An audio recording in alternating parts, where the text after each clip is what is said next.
à tous pour ce nouveau webinaire Patrimoine 24, organisé ce mois-ci sur la thématique des actifs réels. Si les actifs cotés défrayent la chronique financière depuis le début de l'année civile, nombreuses sont également les questions portant sur l'avenir potentiel des actifs dits réels. Dans le contexte actuel ô combien singulier, je fais évidemment référence aux tensions inflationnistes, leurs causes et leurs multiples impacts potentiels sur le patrimoine. Est-il toujours opportun d'investir dans l'immobilier? Quels actifs réels sont davantage susceptibles de se montrer résilients face à l'inflation? C'est tout l'enjeu de ce webinaire que nous nous apprêtons à démarrer avec 3 intervenants experts dans ces domaines. Donc, par ordre alphabétique, nous serons accompagnés de Philippe Chambéry de Primonial Reim. Philippe, vous êtes directeur du développement retail avec une équipe de 5 personnes. Vous avez 28 ans d'expérience dans l'industrie financière. Vous avez démarré votre carrière en tant que CGP. Puis vous êtes arrivé dans le monde de la distribution externe en tant que sales sur différents styles de gestion, directionnelle, alternative et quant. Vous avez rejoint le groupe Primonial en 2010 et Primonial Reim depuis sa création en 2011. Philippe, bonjour. Bonjour. Nous serons aussi accompagnés de Franck Nicolas. Vous êtes responsable des solutions clients chez BNP Paribas. Vous êtes titulaire d'un doctorat en économie et d'un autre en gestion et d'un MBA de l'école des hautes études commerciales de Genève. Vous avez commencé votre carrière en tant que gérant obligataire chez HSBC Midland Bank à Paris et Londres. Par la suite, vous avez travaillé chez X6 Asset Management en tant qu'ingénieur financier, puis directeur du département ingénierie et recherche compte. En 2005, vous rejoignez Natixis Asset Management, où vous occupez notamment les postes de directeur de l'allocation globale et de directeur de la stratégie et de la recherche. Puis, à partir de 2012, vous êtes responsable de la Business Unit Investment and Client Solutions. Vous avez rejoint BNP en 2018. Franck, bonjour. Bonjour Guillaume. Et puis enfin, nous serons accompagnés de Mario Petracchi. Il m'a insisté pour que j'utilise le bon accent. Vous êtes directeur commercial France et Luxembourg de Generali Investment Partners depuis 3 ans. Vous avez été pendant 15 ans directeur de la distribution de BNP Paribas pour la France. Et vous avez été entre autres moteur dans le développement de tout ce qui concerne la gestion thématique et l'ISR. Mario, bonjour. Bonjour Guillaume. Bonjour Philippe.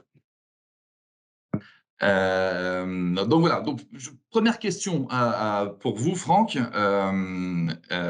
Quel intérêt pour les actifs réels actuellement dans un portefeuille dans le contexte actuel? Je crois que d'abord, ces actifs réels, on pourrait les appeler actifs non cotés, actifs privés. C'est un univers qui est très large, qui comprend de la dette, qui sont des techniques de financement, de la dette privée, qui comprend du private equity également, de l'equity infrastructure, equity immobilier, qui sont plus prendre du capital pour aider au développement. Et donc, ces actifs ont un intérêt en portefeuille de plusieurs points de vue. Bon, d'abord, ils complètent la diversification. On a accès à des secteurs d'activité qui sont plus petits que sur les marchés cotés, mais qui sont très dynamiques, qui sont porteurs de beaucoup de croissance. Et donc, ça, c'est déjà intéressant pour compléter la diversification d'un portefeuille. Il y a souvent une prime de rendement. Alors, une prime de rendement parce que les actifs sont illiquides, mais pas seulement. C'est aussi parce que, comme je le disais, bien souvent, ces activités sont très en croissance. Il y a également, du point de vue du risque, de la volatilité, moins de volatilité que sur les marchés cotés. Alors, ça peut s'expliquer parce que ces actifs sont par nature non cotés, mais en réalité, ils ne subissent pas non plus la loi de l'offre et de la demande au quotidien. Ce qui fait leur évolution, c'est la valorisation, c'est la valeur intrinsèque uniquement. Donc ça, c'est intéressant pour lisser la volatilité d'un portefeuille. Et puis peut-être un dernier point sur la quête de sens aussi, notamment de durabilité des portefeuilles. Par exemple, dans les infrastructures, on va financer des choses très diverses comme l'équipement au débit des campagnes, la transition énergétique au travers des énergies renouvelables, des réseaux de chaleur. Enfin, voilà, il y a au moins ces caractéristiques un peu communes à ces actifs. Et donc, dans le contexte d'aujourd'hui, ça fait évidemment beaucoup de sens de plusieurs points de vue. Philippe, chez Primonial, vous, est-ce que vous avez des actifs ou des secteurs qu'il faut plus particulièrement, selon vous, privilégier dans le contexte actuel? Écoute, on est alors peut-être dans une situation en fait où effectivement, bon, on l'a bien vu, il y a une inflation en fait conjoncturelle qui a été observée post-Covid et puis qui a été un peu supplantée par une inflation qui est beaucoup plus structurelle et puis qui pourrait mener peut-être à une récession en raison de 2023. Si on devait effectivement privilégier un secteur par rapport à un autre, une certitude, et c'est ce que l'on sait, c'est que tous les segments d'immobilier, en gros, d'entreprise ne réagissent pas du tout de la même manière en fonction du cycle économique dans lequel on se situe. Si on parle du simple bureau, on peut se dire que tout phénomène récessif entraînerait potentiellement une baisse effectivement des surfaces consommées. Mais ça, c'est que partiellement vrai dans le contexte actuel en France, où on a une création d'emplois qui est tout de même assez soutenue et dynamique. On a des prises à bail qui sont toujours vigoureuses, ça s'observe encore dans les chiffres, mais on voit que ces prises à bail en fait sont différenciées. On recherche plutôt côté locataire aujourd'hui des immeubles récents, des immeubles ESG compliant, des localisations bien sûr bien desservies, beaucoup d'aspects serviciels et puis le recours également au tiers-lieu. Donc, exit les passoires thermiques, welcome en fait aux actifs vertueux et notamment en termes de consommation énergétique, c'est un maître mot aujourd'hui.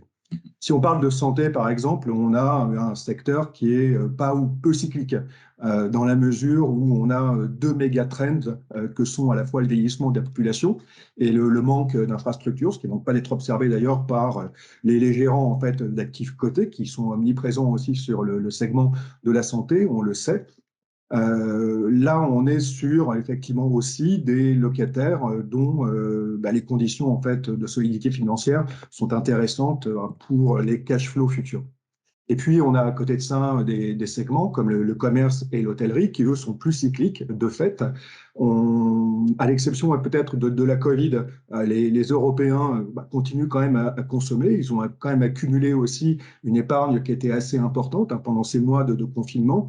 Il faut toutefois être quand même vigilant sur les typologies d'actifs que l'on peut être amené à retenir dans les portefeuilles, à mon sens.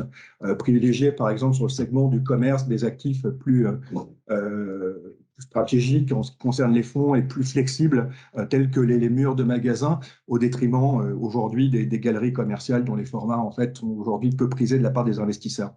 Sur l'hôtellerie, je vais te dire, on a eu une reprise qui était assez vigoureuse. Ça s'est vérifié tout au long de l'année sur les métriques, notamment les taux d'occupation ou les revenus par chambre.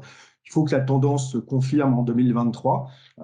C'est vrai que la crise pointe, mais globalement, j'ai envie de vous dire qu'il y a déjà eu un repricing assez important au niveau du commerce et puis au niveau de l'hôtellerie qui ont permis à pas mal d'investisseurs un peu opportunistes de se repositionner. Et nous, en tant que gérants, bien évidemment, c'est notre travail que d'observer les tendances. Et puis, on a le dernier segment, entre guillemets, de l'immobilier, qui serait le résidentiel. Alors, je ne fais pas vraiment de focus sur la logistique, mais la logistique, en fait, aujourd'hui, elle est dans un trend qui est celui du e-commerce, et donc, bien évidemment, il y a un intérêt certain.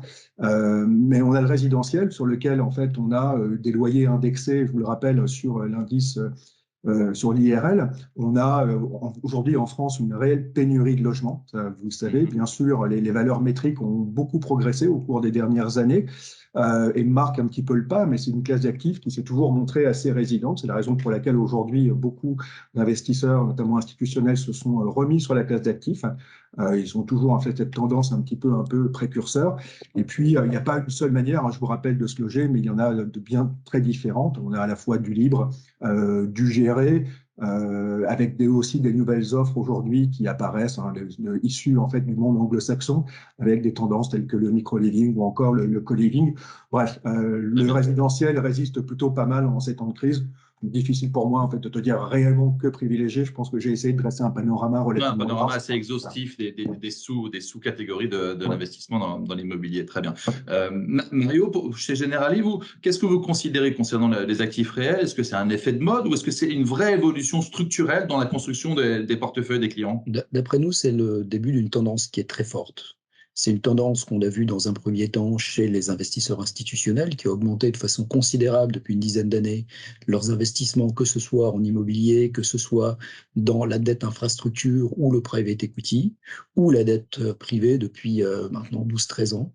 Et en fait, ce qui favorise cette éclosion pour le marché des particuliers, c'est que les gérants arrivent à mettre en place des solutions qui soient soit intégrables dans l'assurance vie, soit accessibles pour des montants qui sont inférieurs et des durées inférieures à ce que sont capables d'investir les institutionnels. En fait, au départ, ce sont des produits qui sont très longs, qui pour la plupart demandent des montants d'investissement unitaires très élevés. Et ce qu'on a vu, c'est que, à commencer par Generali, pas pour l'immobilier, mais Generali a lancé son unité de compte immobilière il y a 4 ans maintenant. On a lancé un fonds sur les investissements dans les infrastructures durables en 2020. On a lancé un fonds de private equity avec notre assureur Generali France, et nous avons fait en sorte de le rendre accessible pour des patrimoines qui ne sont pas très élevés. En plus, on a fait en sorte de donner de la liquidité. Et dans les produits qu'on a lancés, Generali assure la liquidité. Même si nous recommandons ces véhicules d'investissement pour 5 à 8 ans. C'est l'horizon d'investissement recommandé. Ouais. En fait, on donne la liquidité. Ce que je constate, c'est que ce sont des produits qui correspondent aux attentes des épargnants et des investisseurs privés parce qu'il y a moins de volatilité, d'une part. D'autre part, parce que ça donne du sens, et ça, Franck l'a dit, pour une bonne partie des investissements dans les infrastructures, on essaie de faire en sorte d'avoir des investissements qui permettent de financer la transition énergétique ou de financer, je dirais, des initiatives positives pour les sociétés, pour les villes, que ce soit l'efficience énergétique ou l'accès à l'eau pour tous ou l'accès au digital ou à la fibre pour tous. Et il y a une troisième raison, c'est que ce dont on s'est aperçu depuis quelques mois, ça permet partiellement de s'immuniser contre l'inflation et beaucoup plus que d'autres classes d'actifs.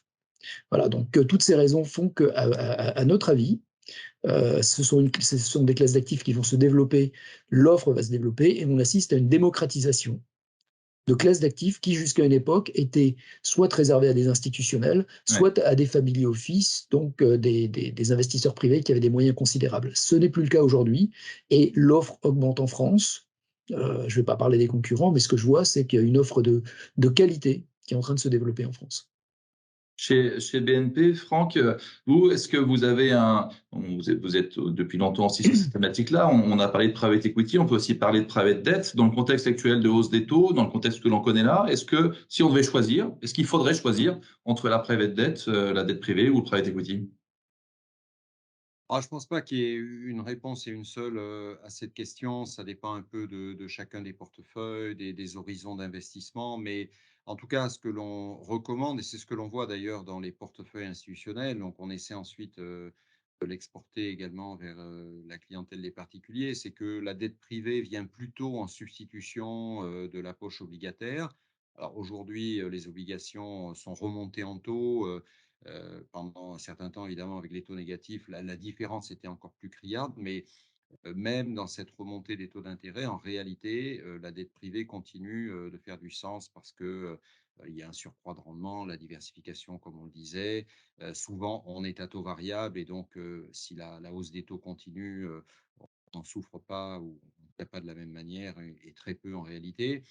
Donc, on voit plutôt la dette privée en substitution de la poche obligataire et puis le private equity plutôt en partie pour diversifier la partie action. Donc, l'idée n'est pas de faire un basculement total puisqu'on va forcément allonger l'horizon d'investissement sur les actifs non cotés, mais en tout cas pour partie, euh, déplacer une partie des actifs obligataires que l'on a en portefeuille vers de la dette privée et faire l'équivalent sur les actions en faveur du private equity, c'est ça. Maintenant, comme Mario le disait, très clairement, il faut trouver le bon format parce que bon, les portefeuilles sont ce qu'ils sont et on ne peut pas effectivement parfois accéder aux produits de la même façon sur toutes les classes actives. Donc c'est là où effectivement les prestataires, dont en partie, essaient de rivaliser d'ingéniosité pour mettre à disposition des stratégies de diversification sur ces actifs qui soient accessibles.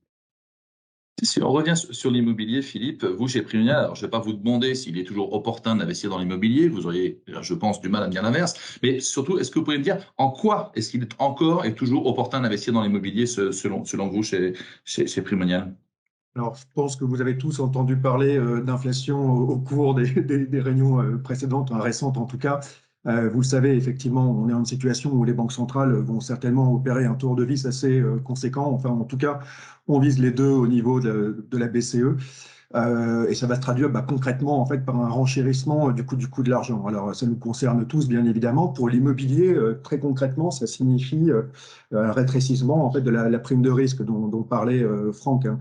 Cette prime de risque, je vous le rappelle, en fait en immobilier, elle rémunère le risque d'illiquidité et puis le risque également d'obsolescence des actifs. Les taux étant plus hauts, les investisseurs, bien sûr, vont avoir pour exigence une prime de risque plus élevée. Et puis, ça va engendrer en fait un phénomène de baisse de valeur potentielle des actifs, sans que pour autant cela s'applique de manière uniforme à tous les segments et sous-jacents de l'immobilier, bien sûr. Toutefois, il faut aussi souligner que ce phénomène de ce possible des valeurs, en fait, est contrebalancé par ce qu'on appelle les phénomènes d'indexation des loyers qui s'appliquent de plein droit aux baux qui sont négociés et en place sur la base de différents indices. L'indice des loyers des activités tertiaires, notamment pour la partie du bureau, des loyers commerciaux pour le commerce, l'IRL pour le résidentiel et puis parfois en fait un mix entre ILC et IRL en ce qui concerne la santé. La prime de risque globalement, en fait, et ça s'est toujours observé en historique, elle va se reformer ainsi, induisant une sorte de nouvelle hiérarchie des rendements entre déjà d'une part les classes d'actifs traditionnels et puis les actifs réels, et puis au sein des actifs réels et immobiliers, puisque tu m'interroges sur le sujet, bien évidemment, sur les quelques différentes classes d'actifs. Et puis on a aussi, il ne faut pas l'oublier, on est en zone euro. Donc, bien sûr, les marchés évoluent différemment. Je vous rappelle que les gérants d'actifs pour compte de tiers aujourd'hui n'investissent plus que dans l'Hexagone uniquement. On voit des portefeuilles aujourd'hui qui sont 100% européens. Dans ce qui nous concerne, c'est pas le cas, mais on a des portefeuilles en fait qui comportent jusqu'à 40% d'actifs européens et c'est déjà assez important.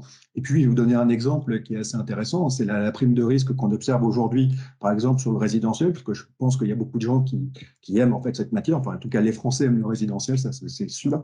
Elle est de 70 points de base aujourd'hui en France, elle est de 140 en Allemagne, et puis elle est négative en Italie de 35 points de base. Donc on a vraiment en fait des amplitudes, et on pourrait reprendre les exemples de la même manière, en fait, notamment sur le bureau.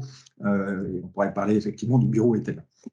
Les fonds immobiliers, quant à eux, ils bénéficient quand même toujours d'une capacité à absorber, tu sais, en fait, ces chocs de valeur avec la détermination du prix de part. C'est pas parce qu'en fait, à l'instant T, ma valeur prodiguée par mon expert baisse et sur mon portefeuille que je suis obligé en fait de l'impacter sur un prix de part. Il y a des véhicules qui sont en mark-to-market, c'est pas le cas en fait, notamment sur la partie des DSCPI, puisque justement ce buffer permet effectivement de pouvoir maintenir les prix de part. Et puis c'est aussi la raison pour laquelle, vous l'avez peut-être vu, mais on a eu les stats hier, on constate un engouement qui est quand même pas démenti de la part des investisseurs sur la classe d'actifs, puisque l'immobilier et les fonds grand public immobilier ont collecté plus de 11 milliards et demi depuis le début de l'année, T3 inclus, et c'est, je crois, quelque chose comme de plus de 45% par rapport à 2021. Donc, il y a un vrai engouement. Voilà. Une vraie appétence. Vous nous l'avez dit tout à l'heure, Mario, vous considérez que l'investissement dans nos actifs réels, finalement, n'est pas un effet de mode, mais on est plutôt sur le début d'une nouvelle classe d'actifs, finalement, qui va être intégrée dans le patrimoine des ménages. Alors, de quelle taille elle devrait être, cette taille, selon vous? Qu'est-ce que vous en pensez chez Generali? Par exemple, on pense que pour un contrat d'assurance diversifié, il ne serait pas aberrant d'ici quelques années d'avoir un tiers sur le fonds euro et puis des poches qui seraient un tiers sur le reste entre les actions, les actifs cotés, les actifs non cotés et des structurés d'immobilier. Donc, avoir au moins 25% de la poche en fonction de l'horizon d'investissement des particuliers, 25% sur du non-coté, ça ne nous semble pas aberrant, en fonction du profil du risque, en fonction de l'horizon, sachant que les actifs réels eux-mêmes sont très diversifiants et diversifiés. Oui. Donc en fonction du profil de risque, quelqu'un qui aura un profil de risque un peu plus sécuritaire, on mettra sans doute plus de dette d'infrastructure qui, à notre sens, est je dirais, moins risqué à moyen long terme, avec une espérance de rendement qui est peut-être inférieure à du private equity. Private equity étant plus risqué, avec, en fonction de la typologie de fonds, des espérances de rendement qui peuvent aller de 7 à 8% par an jusqu'à 10-12% et au-delà. L'immobilier, ça reste un secteur et une classe d'actifs incontournable dans les portefeuilles, et la dette privée. La dette privée qui est totalement, je dirais, complémentaire de l'obligataire. J'ai entendu ces derniers temps des gens qui se disaient, tiens, mais pourquoi aller sur de la dette privée alors que sur du crédit corporate, on peut avoir du 6-7%, parce que c'est pas du tout la même chose, que d'un côté, on est en mark-to-market, et puis de l'autre côté, on va avoir les coupons tranquillement, et que en cas de forte volatilité sur le marché obligataire, il y aura moins de stress. Donc l'un dans l'autre, et en fonction du profil, pour quelqu'un qui a un profil sécuritaire ou je dirais moyennement risqué, aujourd'hui la dette d'infrastructure où le produit que nous proposons, qui est un produit qui est à, je dirais, 60% dette infra, 70, le reste en equity infra, convient totalement et surtout sur une optique de moyen long terme. Et là, pour le coup, on est sur je dirais, sur des financements d'infrastructures essentiels, avec parmi nos émetteurs des gens qui ont des contrats avec des collectivités locales ou avec de très très gros clients sur des fournitures qui sont des tarifs qui sont revus très régulièrement, tous les 6 mois ou tous les ans, ce qui permet d'immuniser de l'inflation. Et puis sur la partie dette infra, on est essentiellement en taux variable, ce qui fait qu'en cas de remontée des taux, finalement, on souffre beaucoup moins. Au contraire, on en bénéficie. Merci Mario. On va essayer d'aller, je vois que le temps tourne, on va essayer d'aller un petit peu plus vite sur la dernière question si vous le voulez bien. Franck, on en a déjà un petit peu parlé. Évidemment, on est dans un contexte inflationniste, on a une hausse des taux. Quand on mélange un peu tout ça, qu'est-ce qu'il en est de cet investissement dans les actifs réels? Est-ce on parle d'indexation, pas d'indexation? À quel point est-ce que ça nous permet de nous couvrir sur l'inflation? Alors, il n'y a pas d'indexation directe, hein, comme dans une obligation indexée, par exemple, sur l'inflation, qui a un payoff finalement qui évolue également en fonction de l'inflation. Sur ces classes d'actifs, c'est plutôt une indexation un peu indirecte. Philippe le disait tout à l'heure à propos de l'immobilier, par exemple, les loyers sont amenés à remonter en période d'inflation, et donc que l'on soit dans le cadre d'un financement par la dette ou prenne une participation dans un projet plus equity, immeuble, et le taux de vacance est assez faible et où on est amené à ajuster les loyers, on va en profiter sur l'infrastructure. Mario le disait également, on est plutôt dans des tarifs régulés, mais des tarifs qui vont peut-être être amenés à monter du fait de l'inflation. Sur le private equity, lorsque les taux montent, hein, synonyme aussi d'inflation, on va actualiser les cash flows futurs avec des taux plus élevés, donc on va avoir une décote. Et donc, c'est un peu le moment finalement de rentrer également, toutes choses égales par ailleurs, c'est-à-dire si le projet offre de perspectives. Donc, on n'est pas sur une indexation directe, mais d'une certaine façon, la dette privée également à taux variable, comme Mario l'a souligné, permet de capter la hausse des taux. Donc, voilà, on a des facteurs un peu indirects de réappréciation de la valorisation de ces projets lorsqu'il y a un peu d'inflation. Merci Franck. Sur un sujet un petit peu plus actuel, notamment on parle beaucoup d'ISR, de ESG, à travers ça d'un certain nombre de labels et d'obligations, voire même de contraintes finalement, qui sont imposées aux gérants. Comment est-ce que ça impacte ces actifs réels et en tout cas les fonds qui interviennent sur ces thématiques-là, et notamment dans l'immobilier, Philippe? Écoute, l'ISR, c'est plus une option. En fait, c'est quelque chose qui est devenu extrêmement important puisqu'on le voit même au niveau de la structure de la collecte. Les fonds, les 50 fonds labellisés à peu près sur le marché représentent 45% de la collecte globale. La tendance, elle va aller, à mon sens, de manière assez grandissante si on considère bien sûr d'une part l'urgence climatique et puis d'autre part, de manière un peu induite par la situation que l'on connaît actuelle, l'urgence on va dire sociale, qui pourrait se dégrader, bien sûr, en cas de récession. En matière environnementale et rapportée à l'immobilier, c'est assez simple, en fait, puisque quand on parle d'immobilier, on parle notamment, effectivement, de consommation énergétique et de gaz à effet de serre. Je pense qu'on en a suffisamment parlé pour savoir que c'est un gros émetteur, l'immobilier. L'idée, en fait, aujourd'hui, c'est de se mettre, effectivement, en trajectoire zéro carbone et donc mesurer également et en dernier recours de compenser, même si en fait on n'a pas de doute sur le fait que une tonne de CO2 séquestrée, ça c'est pas en fait une tonne de CO2 compensée, ça va de soi. Il faut aujourd'hui vraiment se débarrasser des passoires thermiques, hein. Alors, il y a des chiffres qui circulent un peu partout. On les estime sur les bureaux à peu près à 70%, donc ce qui est quand même en fait un challenge assez important. L'ISR, c'est une démarche qui est très objectivée. C'est une démarche en fait qui s'inscrit dans le temps. Parce que je vous le rappelle, on est labellisé pour une période de 3 ans. Le fonds, en tout cas, est labellisé pour une période de 3 ans. Et il y a une clause de rendez-vous à l'issue de cette période pour indiquer que l'on a vraiment fait progresser les actifs. D'accord. Oui, donc Si, finalement, c'est vertueux pour l'investisseur. Mario, on a dit. si je peux me permettre pour Ouais, je compléter t'en sur prie. l'immobilier, en fait, je rejoins tout à fait ce que dit Philippe. On a fait, nous, labelliser GF Pierre, Et on s'est aperçu en fait que labelliser un fonds immobilier ISR, c'est beaucoup plus complexe que labelliser un fonds action. Que non seulement il y a tous les aspects transition énergétique, mais il y a aussi tout ce qui concerne l'artificialisation des sols, il y a aussi tout ce qui concerne la biodiversité, les rapports avec les locataires, les rapports éventuellement avec les clients des locataires, et tout ça, en fait, c'est une chaîne continue qui nous oblige à faire des efforts constants, non seulement dans la gestion des immeubles, dans leur entretien, mais aussi en termes de reporting. Et en fait, et de faire évoluer notre parc immobilier dans le bon sens. Quelques mots justement pour terminer nos échanges. Mario, vous pouvez peut-être continuer, vous avez commencé à parler de GF Pierre. Dans quel fonds ou dans quelle stratégie plus particulièrement les conseillers qui nous écoutent pourront retrouver cette expertise dans les actifs réels de chacune de vos maisons? Les experts, le fonds d'actifs réels qu'on met beaucoup en avant en ce moment, c'est GF Infrastructure Durable, pour une bonne raison, c'est que la classe d'actifs infrastructure n'est pas encore une classe d'actifs qui est très présente dans le portefeuille des clients, nos clients, et on considère que c'est là qu'il y a beaucoup de valeur.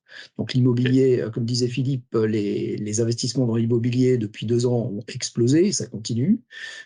Sur le private equity, il y en a éligibles à l'assurance vie, il y en a qui ne l'est pas, mais depuis plusieurs années, en fait, à commencer par ce qu'on a fait sur les FIP et les FCPI, les épargnants français ont été familiarisés, peut-être pas toujours pour de bonnes raisons, hein, à l'époque c'était pour des raisons fiscales, et maintenant plus par de bonnes raisons sur le private equity. On propose, nous, un fonds de private equity qui se distingue par son niveau de diversification, essentiellement, je dirais, diversification internationale, puisque on va investir dans des entreprises aux États-Unis, en Asie, en Europe, en direct et via des fonds.